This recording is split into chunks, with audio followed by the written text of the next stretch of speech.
In the trembling shadow of our existence, the universe unveiled a tableau that was both brutally mundane and cruelly extraordinary.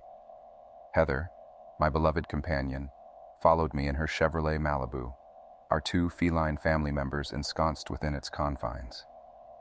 I was careful not to step out of my truck to see her, remembering the grisly fate of a man who dared to. His legs were filled with hot lead, his life crushed beneath the treads of a military behemoth. We were refugees from our own lives, embarking on a pilgrimage from Baton Rouge, Louisiana, a place Heather had left with a law degree in her possession, to my childhood stomping grounds of Vermont. There, we were hoping to begin a new chapter, to carve out a slice of permanence in a world ever teetering on the brink of chaos. Our journey was filled with picturesque vistas, moments of transcendent beauty that we shared, our voices mingling over the speakerphone. We navigated through rain, and once a tempest, which, with its ethereal lightning, transformed the night sky into an electrified masterpiece. But then, as we neared Rutland, Vermont, our voyage was abruptly halted by an insurmountable traffic snarl on the infamous I-95. My truck, a sturdy Ford F-150, was equipped with a faltering navigation system that could only muster patches of red delay zones, a seemingly heartless mockery of our plight. So I sparked up a cigarette, tried to make peace with the pause, believing it to be merely a transient hiccup. When the pause grew into an uncomfortable intermission, I reached out to Heather, only to hear the disconcerting cacophony of our cats in the background. The pets, Whiskers and Pumpkin, were attuned to the strange stillness and had fallen into a flurry of frenzied activity. Heather's exhaustion was palpable in her words, and I shared it. We both yearned for rest and a hot meal. We exchanged words of love and concern, our connection severed when the call ended. My truck, with its defunct aux jack and malfunctioning CD player, left me at the mercy of radio waves.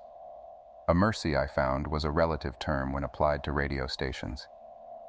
Between the warbling static and the distorted robotic drone of random numerals and words, I was assailed by a symphony of aggravation, until I was forced to silence the infernal noise.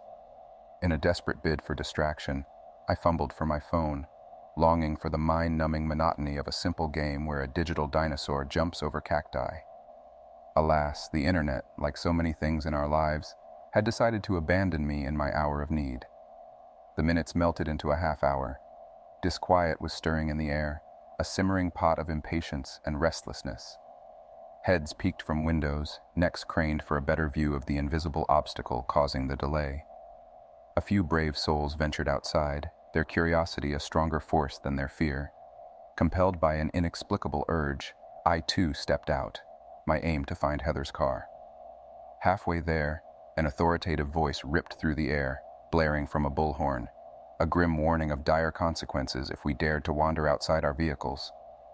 A voice, thick with the unmistakable Philadelphia accent, echoed my thoughts. What the hell was going on? A few car lengths ahead of me, the man who'd spoken out was abruptly reduced to a lifeless heap on the ground. I couldn't piece together the sequence of his fall, but the sight was enough to propel me back into the relative safety of my truck. Fear made me reach out to Heather. My call met with disjointed flashes of feline terror and Heather's voice, steeped in fright and confusion.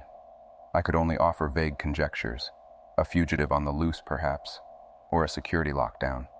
Our connection splintered before I could offer her more comfort.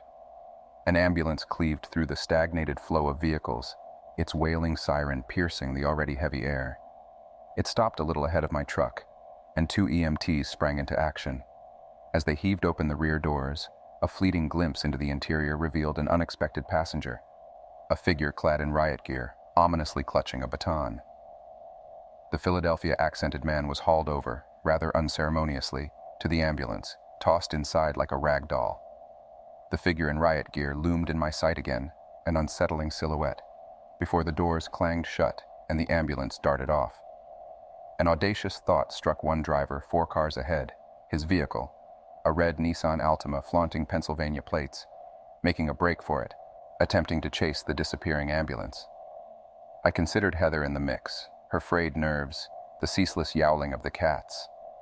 It was tempting to follow the Sonata's bold example, but my call to Heather was met with the deafening silence of no connection. Before I could try again, The thunderous roar of an explosion ripped through the air, followed by the macabre ballet of car parts cartwheeling across the sky. The wreathed remains of the Sonata came to a smoking halt, a flaming tire its grim monument against the highway divider. I quickly quashed any thought of mimicking the ill-fated Pennsylvania escape. A horn's blare jolted me from the gruesome spectacle. In the rearview mirror, Heather was gesturing wildly, arm out the window, her hand making urgent circles. It took me a moment to comprehend. She was asking me to roll down my window. Her voice, carried on the wind, was laced with anxiety, the cat's disquiet an eerie soundtrack. I could offer her only uncertain answers, a suspicion of a military lockdown, and a whispered prayer to endure it. Her next request was unexpected, but, under the circumstances, not entirely surprising. She needed a bottle. A wry smile tugged at my lips as I glanced at the haphazard litter on my front seat. Empty Power Aqua bottles primarily, the remnants of my habitual disregard for cleanliness. Heather's car, in contrast, was a beacon of hygiene. I curbed my curiosity about her sudden need for the bottle, her cryptic response suggesting a certain degree of discretion was needed. Fumbling for a bottle, I lobbed it in her direction. My first throw was an abysmal failure, the bottle bouncing off her Chevrolet's hood. My second attempt was more successful, as she snagged the bottle out of the air with the dexterity born out of necessity. As Heather wound her window back up, I kept an eye on her car via my rearview mirror, witnessing her supposed attempt to alleviate her physical discomfort. As this quiet act of defiance played out, a sudden flurry of activity disrupted the uneasy stillness. Large trucks began to dominate the southbound side of the highway. Hoisted on their flatbeds were cranes and gargantuan chunks of an unknown metallic substance, an industrial march that quickly congested the entire stretch of road. The trucks halted, the engines quieted, and they set to work. Heather's voice pierced my concentration, her window now open again, inquiring about the unfolding spectacle. "Are they constructing a wall?" The absurdity of her question only accentuated the gravity of the answer. Yes, they were indeed assembling a towering barricade, each crane hoisting a massive fragment of metal into place, linking them together to form an intimidating wall. Seized by a sense of growing panic, I desperately dialed 911, thankfully managing to establish a shaky connection. The operator's calm request for my location and the nature of the emergency was met with my frantic account of the surreal situation. The inexplicable traffic gridlock, the car explosions, the emerging wall. A prolonged silence ensued, during which I feared our connection had dropped. Instead, her voice, crisp and clear, cut through my fears, instructing me to remain composed, stay put, and lower the passenger side window. The ensuing tapping on my window startled me. A policewoman stood by my vehicle, a mobile phone pressed to her ear. My first instinct was to hit the gas and escape, but the wall of vehicles ahead left no room for such a move. I reluctantly lowered the window. Her next words did little to quell my fear. No emergency, no danger, just a cautionary note against false alarms and potential repercussions. I stammered an apology, my fear manifesting as shaky attempts at reassurance. Her departure, after a final reminder to stay in the vehicle, left me reeling, my heart pounding against my chest in a sickening rhythm. I turned towards Heather, my voice betraying my dread. We were in deep trouble. I narrated my interaction with the officer, her dismissive response, her chilling warning. Just then, a desperate figure bolted from his car towards the forested area bordering the highway.